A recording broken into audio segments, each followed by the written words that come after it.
Арбаңыздар, қалың жұрт, амансыздарбы?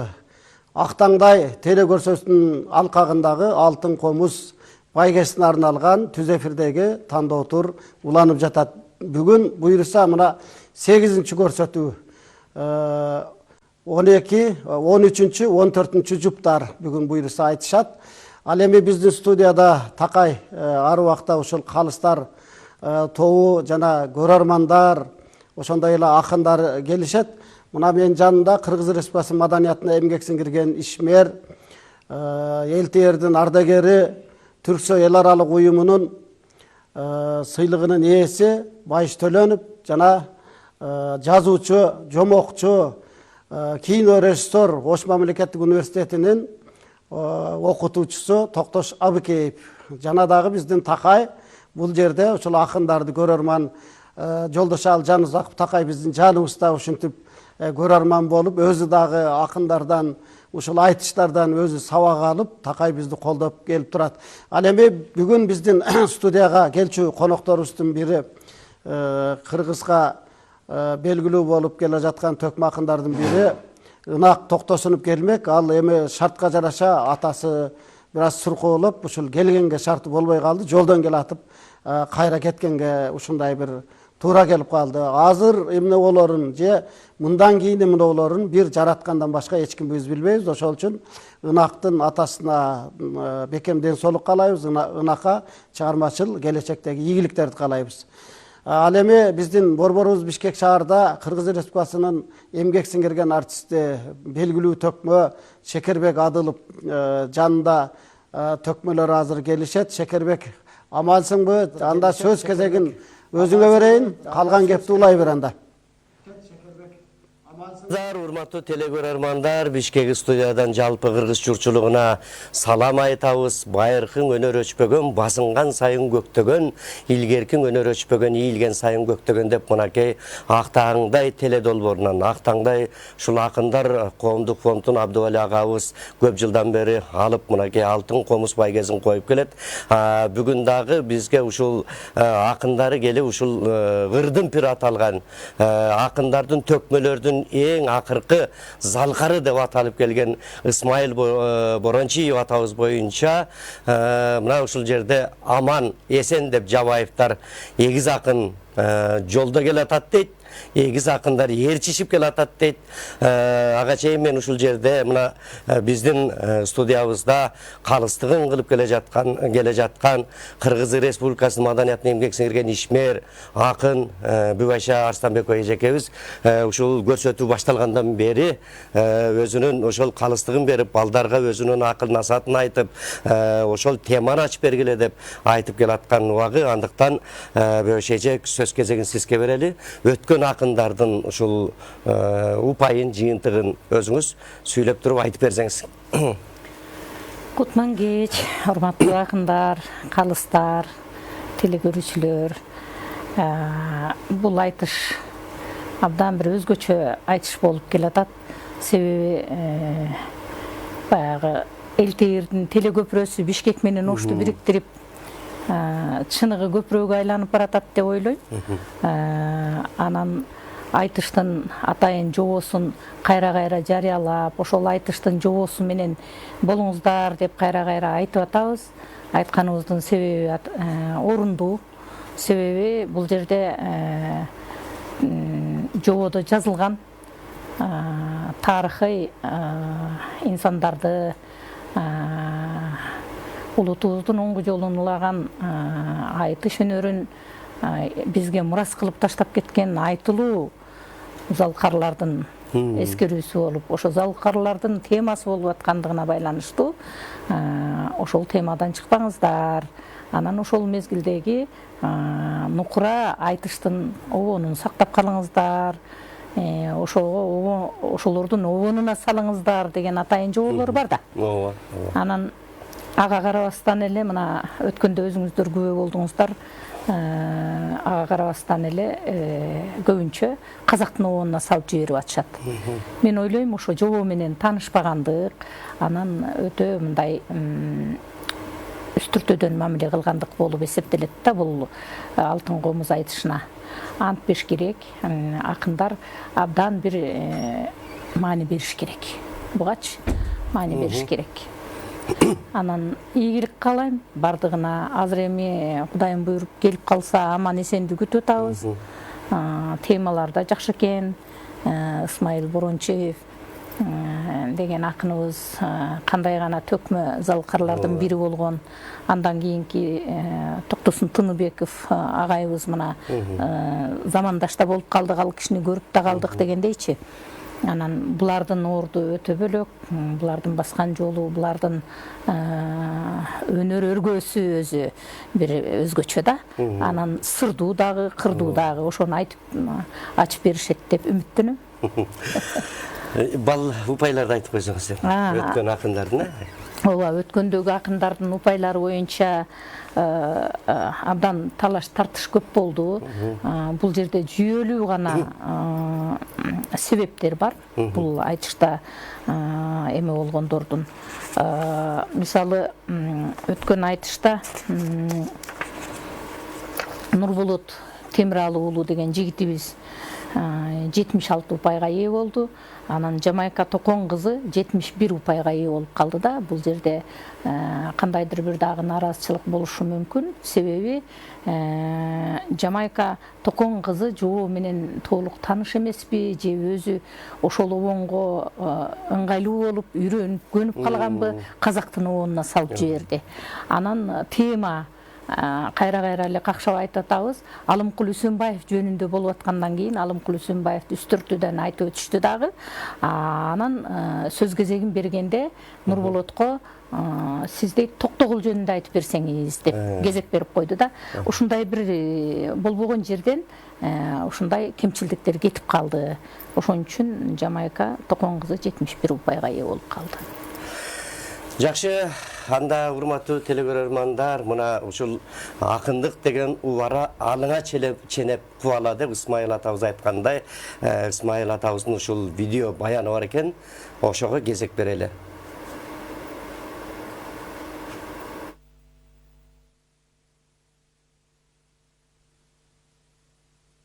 Лайык калың журт, жагымдуу жагылык, ак таңдай акындар ордосунун демилгеси менен ЛТР мамлекеттик телерадио компаниясы, Маданият, маалымат, спорт жана жаштар саясаты министрлиги, Түрксой эл аралык уюму, Кыргыз улуттук Манас театры биргелешип, ЛТРдеги ак таңдай автордук теледолбоорунун алкагында алтын комуз байгесине арналган Ош Бишкек телекөпүрө аркылуу төкмө акындардын айтышы түз эфирдеги тандоо турун баштайт.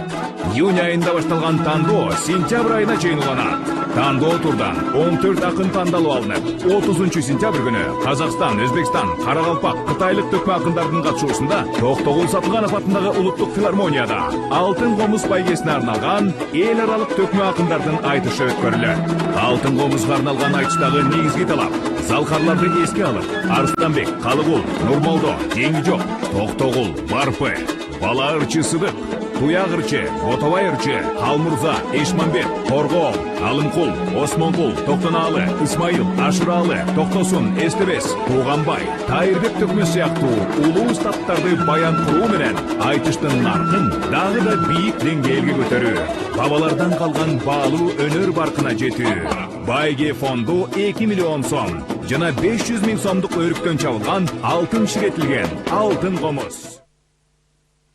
Мына кадырман калың журт, азыр сиздер калыстар тобунун мүчөсү, биздин Кыргыз Республикасынын маданиятына эмгек сиңирген ишмер, акын Буайша эжекебиз калыстардын бүгүн ушул өткөн жумадагы акындарга берген упайларын көрдүңүздөр.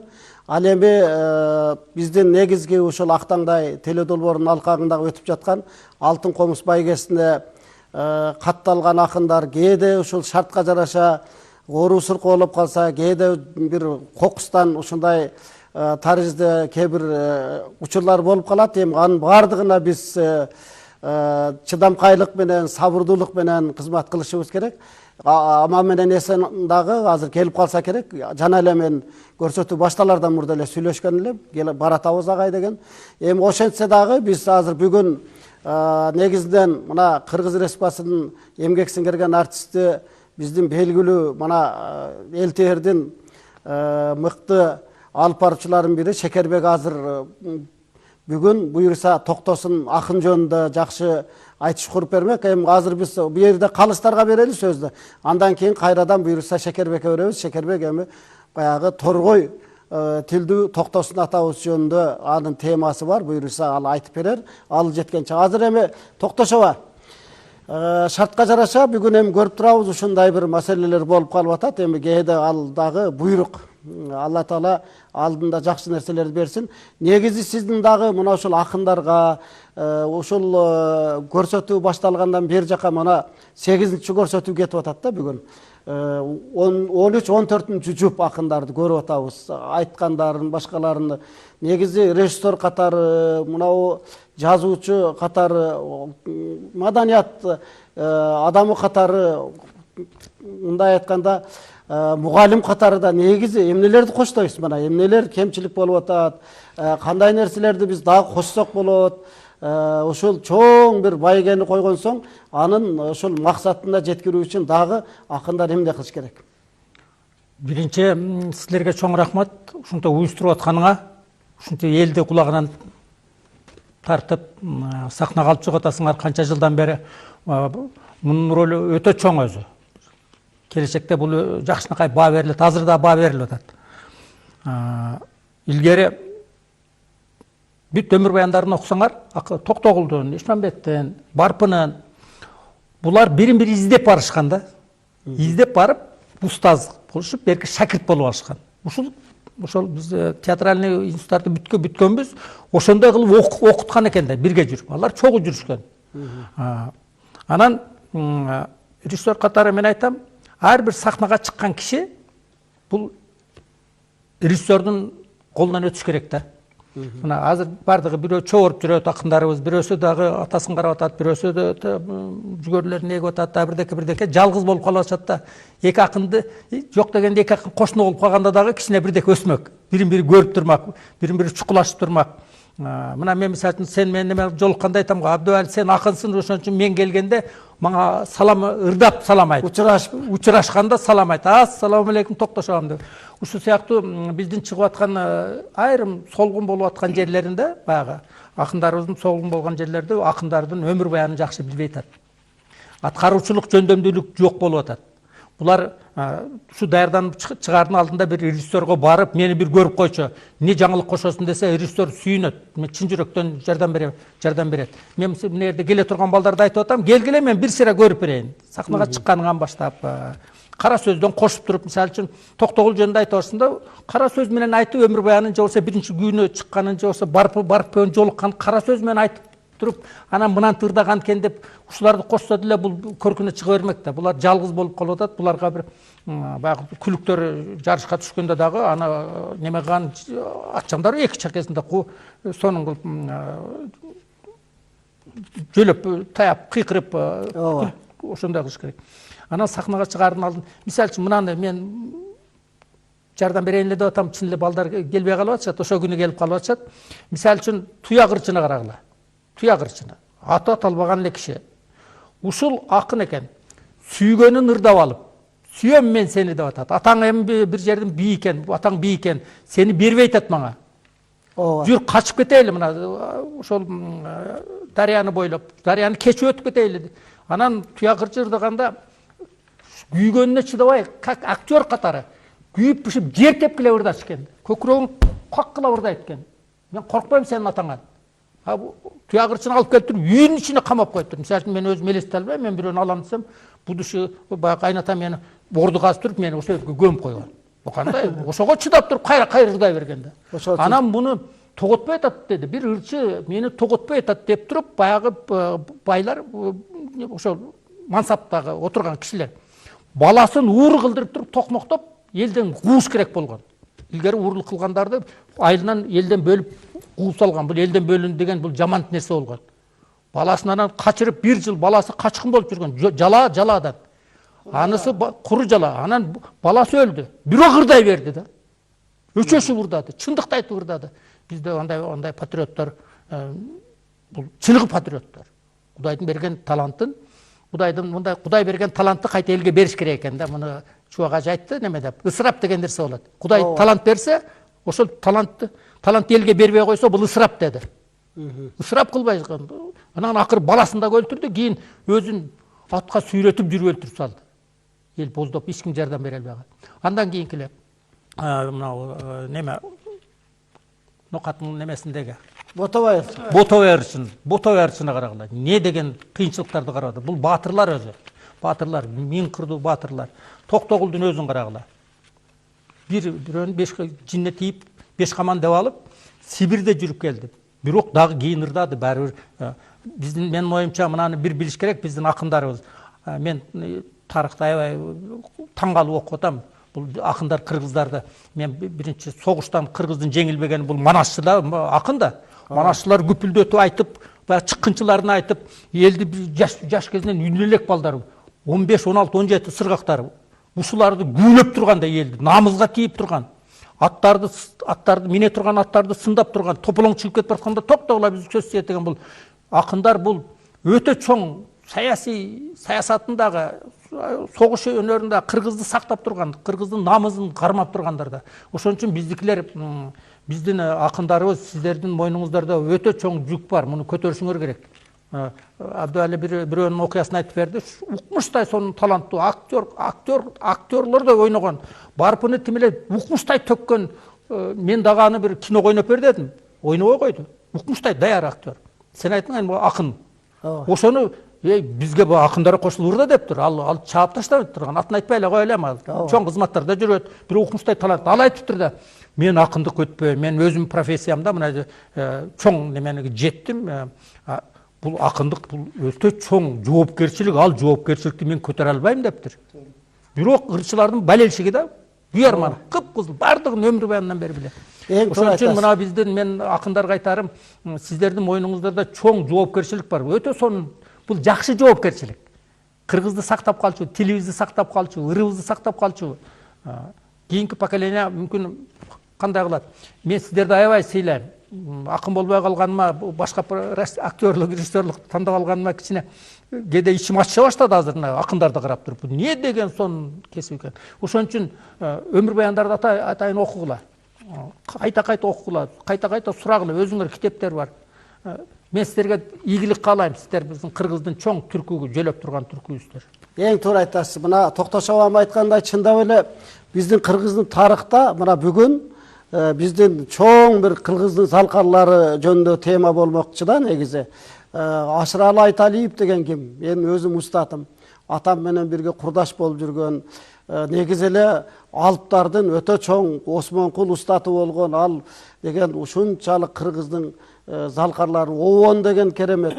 Ана сөздөрүн баарын угуп чоңойдук да. Ошол Тайырбек Төкмө кадимки устатыбыз. Тайырбек Төкмө айтчу да. Барпы атам, мен Барпынын шакирти да алчу. Эң кенже шакирттердин бири Тайырбек Төкмө. Көзүн көрүп калдык. Акындын айылына акын келгенде айылдын башынан эле кирип урдап келиш керек деген. Ошону мына Токтош абам менен качан жолуксак экөөбүз кадимгидей эле баягы айтышып, экөөбүз бири-бири менен учурашабыз да. Ошо дайымага жолуккан сайын, "Ой Абдубали, сен акын болсоң, ырдап учурашкын мени менен" деген бул чоң таасир да. Анан дагы бул жерде бир нерсени белгилей кетейин да. Мына Байыш абама азыр сөз берем. Ага чейин бул нерсеге биз жөн эле жете койгон жокпуз да. Актаңдай теле долбоору, актаңдай акындар ордосун уюштуруш, негизи эле ушундай чоң мына азыр быйыл 2 миллион акча коюлуп атат. Баягы Маданият министрлигинен байгеге. Андан сырткары кыргызда чыныгы мыкты адамдар көп, аябай акындык өнөргө ушул колдоо көрсөтөм деп. Мына Алтын комуз байгесинин автору, кыргыздагы белгилүү меценаттардын бири, кыргыздын чыныгы ишкерлеринин да бири. Мындай айкөл адам ар жерде эле табыла бербейт. Мына 2015-жылдан бери жака 10 жыл өтүп кетти. Ниязбек Айбашев агайыбыз ушул колдоп коштоп өзү алтындан ага эмне кереги бар, ал акчанын баарын өзүн эчтетсе деле жарашат да. Бирок мына 500 миңдик алтын комузду коюп атат. Мына 10 жылдан бери акындарга алтын бериш ул көрүнгөндө эле колунан келе бербейт. Бул дагы чоң эмгек да. Ошону мен ойлойм ар бир акын жүрөгү менен сезиш керек да. Анан аябай даярданыш керек. Туура мен сиздин сөзүңүзгө кошулам. Көпчүлүк акындар баары эле менин кичүү өзүмдөн кийин келген шакирттер, балдар, таланттар да бирок негедир ушул китеп ачып окубай, кайрылбай, ушул нерсеге мындай чындап эле жоопкерчиликке алып, өзүнү сезип, мен акын экенмин дегенин сезбей келатканы мени чындап эле өкүндүрөт. Бирок арасында чындап эле бардык эле Ашыралай Талиев айтчу да, балам, Актаңдайды оңго чыгардың, эми жөн кое бер. Бир баланы дагы оңго чыгарсаң өзү басып кетет. Мунан кийин чыкса чыгат, чыкпаса аны жөн эле кой, ообара болбо дегендей сыяктуу Исмайыл Борончиев да бир жолу ушул акындык деген ообара алыңа череп кубала деп баары бир айткан дубаңа да ал көнбөйт дегендей ушундай залкарлар жөнүндө бүгүн болмок. Эми кантсе дагы азыр дагы уланат көрсөтүүбүз. Байш агай, сиз мына экөөңүздөрдөн мен ушул көрсөтүү башталгандан бери жака 4 калысыбызды байкап атам да. Сиздер деле акын болуп баратасыздар да, негедир төкмө болуп. Сиздин эмне кошумчаңыз бар? Эми бир кызык нерсе, ушул Актаңдай программасы кыргыз адабиятындагы бир жанрдын өңүрүн тартып турат да. Эмне үчүн мынтип Актаңдай деп биз жанагындай эл арасындагы таланттуу уул кыздарды ушул булактын көзүн ачкандай ушулардын бир шыгы ойгонуп кетсе экен, шыгы менен ардагы артылып элге бир кеңири таралса экен деген ниетте өткөрүп. Анткени бул биздин адабият майданындагы бир төкмөлүк жанр, бул өзүнчө жанр. Бул ар кимдин эле колунан келе бербеген жанр да. Ошон үчүн ушундай талантка ээ болгон адамдардын өзү бул эң бийик деңгээлдеги патриот адамдар да. Мен бир нерсе таң калам. Жана өткөндө биз айтканда Сыдык Баларчы жөн Далайшев жөнүндө айтып атканда ошондо бир кызык жери бар да. Өзгөндө бир чоң бай ушул той кылып атканда токтогул баш болуп, барпы бош болуп, баары келген экен. Ошондо Баларчы ырдаган жери бар экен. Бүт ушундай акындарды айтып, карылар паланча жаш өткөн түкүнчү деп эң акыркы жашы мен 18-деги Баларчы деп өзүн элге тааныштырып койгон. Бул дагы акындык импровизациядагы өзгөчөлүк да, өзүн ошол жерде тааныштыра кеткен. Эми биздин эң эле баягындай оору жерибиз азыр биздин балекет ушу телефон деген бала чыгып, ушуну көбү колдонуп, мейли сүйлөшкөнгө байланышкан мейли ушуга көп уктап кетти дагы, китепти көп окубай калганын өкүндүрөт да. Бул өзү бул өнөр өлбөйт. Бул романдын ыкчуулунан бери келаткан нерсе. Бирок ошону биздин мына Актаңдайда көрсөтүүдө Ош Бишкек болуп туруп, бүтүндөй Кыргызстандын элине буну эмне үчүн көрсөтүп атабыз? Ушул айыл жергесиндеги, жер жердеги өнөрү бар, чымыны бар уул кыздар ушул өздөрүнүн талантын дагы ташкындатса экен. Бизден мурун да мындай кыйын акын импровизациялар өткөн экен деп ушуга кызыгып, ушул өнөрдү ташкындатып кетиш керек да. Бул өнөрдү бизде эң мына башка элдерди коелу, кыргыз менен эле казакта бар айтыш. Айрыкча биздин кыргыз элинде бул айтыш кызуу.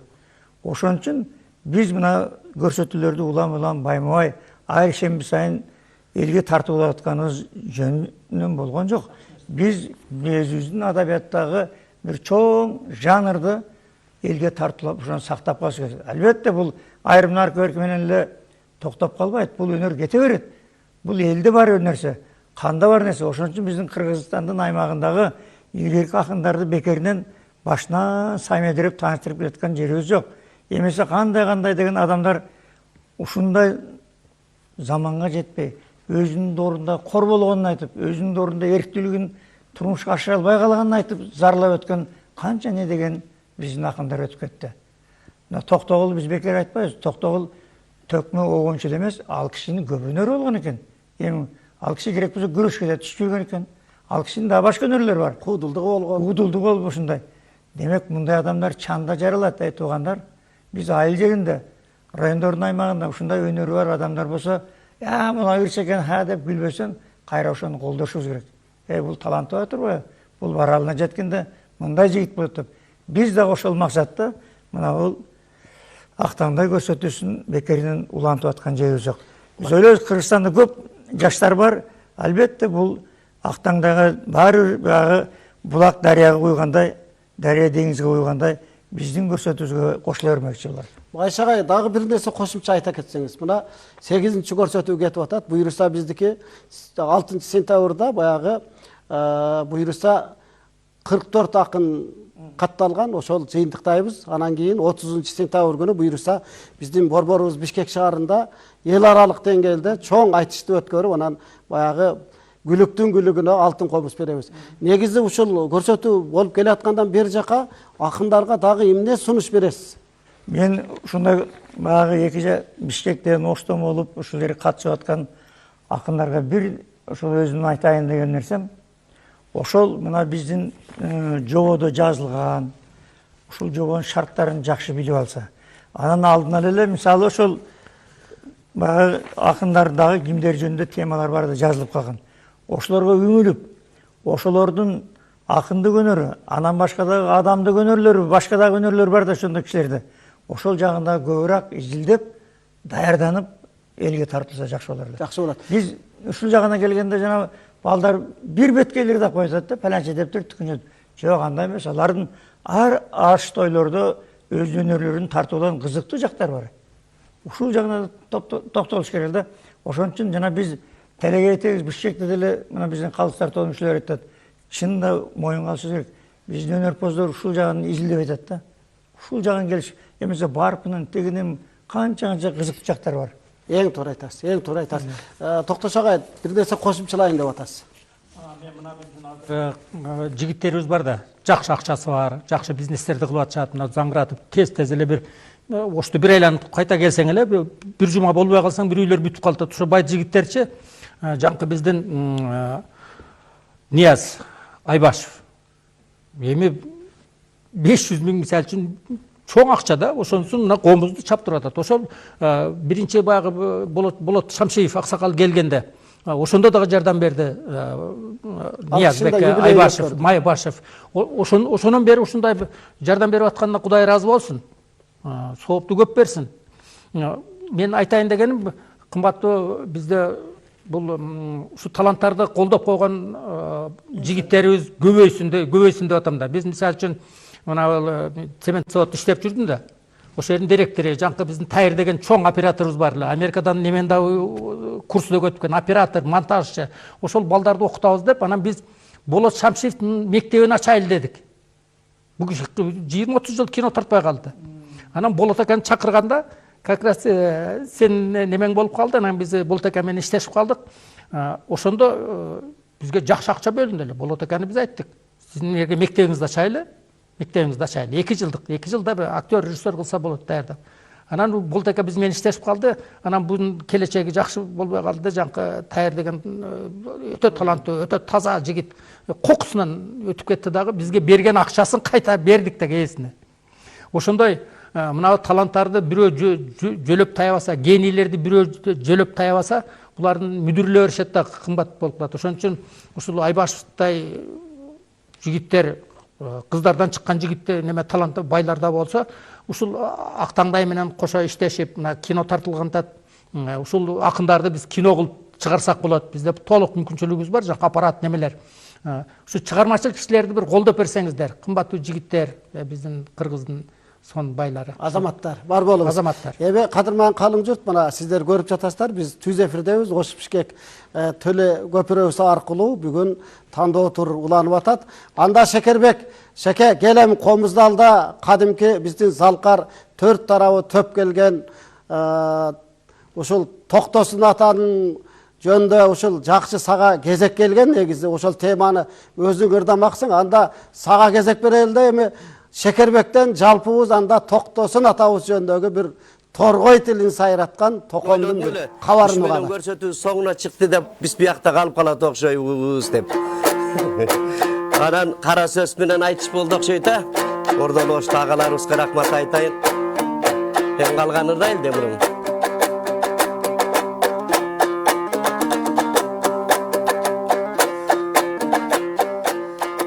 Аман эсен келбедиң, алар ойлонуштуң эмнени.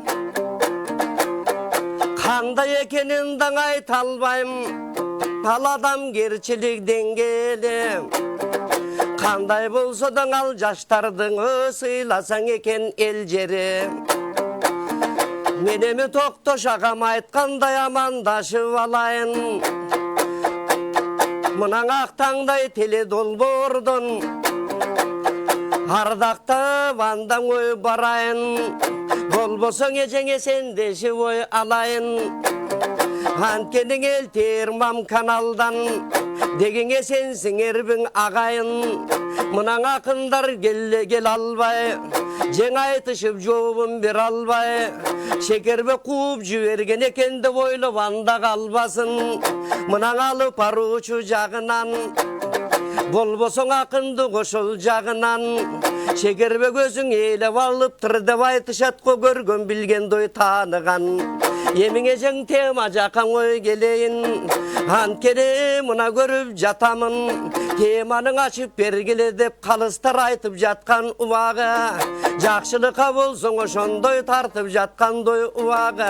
Мына жай бою болсо карачы, эң айтышып жатат акындар, тандалып жататтың акындар. Болбосоң Арыстанбек жеңи жок, токтогул акын баштаган, оодарылып жаткан кез эчем бирдейдиң асылдар. Болбосо байкап мындан олтурсам, өз теңгелине жараша ырдашып мында жатпайбы, өнөр поз эчендой жакындар. Эми токтосун деген тема келгенде, мен дагы бүгүн агайын, токтолбой ырдай турган акын барбы.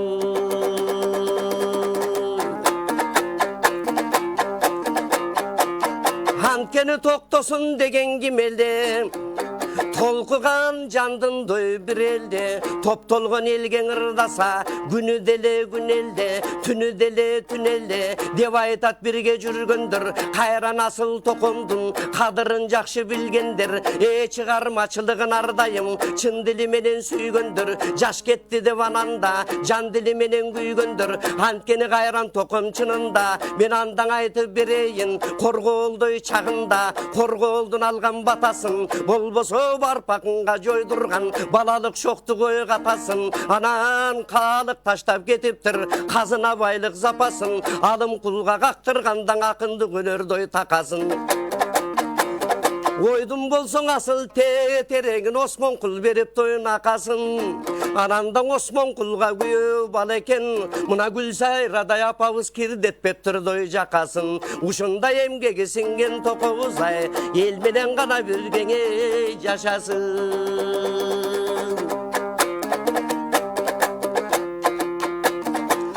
Эми токомдун эскерген ошолдой кезинде, баягы 48-жылында, ошол октябрдан ой күзүндө, кең сузактын түзүндө барпыга жолукканын айталы. Анда Жунай экен, Жунай абам жанында, айткан экен токомо учурашып ырда деп. Чыдарса чыдасаң анда чыдарсың, чыдабасаң сен дагы качып бир күндөй тынарсың. Ошондо кайран токобуз ой, барпакынга ошондо мен тыбырдап тургандой чак экен. Көрүп турам биерден тиги көк ала сакал абамды, барпың акын ушул деп балдардан уктум кабарды. Жанындан экен аялы, сырттан адам көрүнө сындашып бүгүндөн алалы. Бүтпөгөндөй дүнүйө жеңемдин бүркөлүп турат кабагы. 60-тан асса да алга менен тойбогон, 80-ге кадам басса да абам серпкен деген койбогон. Абам аялды ушундай багабы, кайдагыңы тентегдебестен абага булал айткан салам дей. Ырдасаң анда барпакын, балам бүттүңбү деп ой айтыптыр. Андан кийин барпакын жообу мындай бериптир. Балам учурашып ырдадың, урмат менен тыңдадым, амандашып ырдадың, айтканыңды тыңдадым. Ала барман экенсиң, акындык жолун булгадың, азиз элем жетелеп, алыс жолду төтөлөп, алып жүрөт курбалым, аялында жардамга ала келген экен деп айтып бир аз ырдадың. Балам ал эмне кылганың, балам сендей кезимде баары турат эсимде. Көзүм ачык чагында көп баргандалай айылга, каяша кылган ырчылар калуучу менин карыма. Ай балам, ардактаган тай балам, сендей эчен ырчыны мен серпкен кезде жайлагам. Ширеткендей болотто шилтегенден тайбагам. Азыр өткүрүп аласың, ачууңа саларсың, акыл айткан мага окшоп абаңы кайдан табарсың. Андан да бар, ини бар, айткан сөзгө көнөрүсүң. ошентип ой карачы барпакынга жолугуп, кайран током атабыз барпакындан солугуп, андан кийин ойлосом калык акын карачы Борбор Бишкек шаарына алып келген турбайбы, жакшылыкка көңүлдүн багыт берген турбайбы, ошондон бери карачы ашке менен бир жүргөн, агайын элди сүйдүргөн, эстеке менен карачы эгиз козуң аталып, эли журтун сүйдүргөн, эстеке менен бир жүргөн, тууган менен бир жүргөн, тууган элди сүйдүргөн, Замирбектей агабыз мынан акындыкка үйрөткөн, акындыкка күүлөнткөн деп айтып калган убага, эми кагылайын туугандар, убакыт деген убакыт ал жагын эскең алалы. Бүтүргүңдө бул жактан оң айтылып жатат кулакаң режиссердун баяны, бирок менин айтар бир сөзүм, током салымды кошкон турбайбы, мына маданият тармагын. Ошондо дагы токобуз ой төп тарабы төп жорго, акын эле деп айтышат, кайсыл жерге барбайын. Мына кыягын тарсак аркылдап, кыялы сүйкүм жаркылдап, ооз комуз каккандың ободоң үнү заңкылдап. Төгүлү ырдап турчу экен төрүндүң элдин шаңкылдап, ошенсе дагы токомоң оң эл артисттигин бербептир, эч кандай болбой күнөөсү. Эл артисттигин берсек деп ошол кездеги жетекчилердин айтпаган экен бирөөсү. Ансе да балага бала, чоңго чоң, мына ке байкап көрсөктөй боорукер жумшак мүнөзү. Анан токтогулдан кийинки адамгерчилик жагынан эже токтосун экен бир өзү. Емің анча мынча болсо да бұл токомо кылган сыйымда, кагылайын туугандар, айтар ойдуң ой токтотуп, айтылган сөзүм ырымда, анткенин өң асыл током атабыз, кыргыз бардаң ардайым жашай берет деп ойлойм, кылымдан гана кылым деп бүтүрүп туруп анда оштогу студиябызга кезек берели.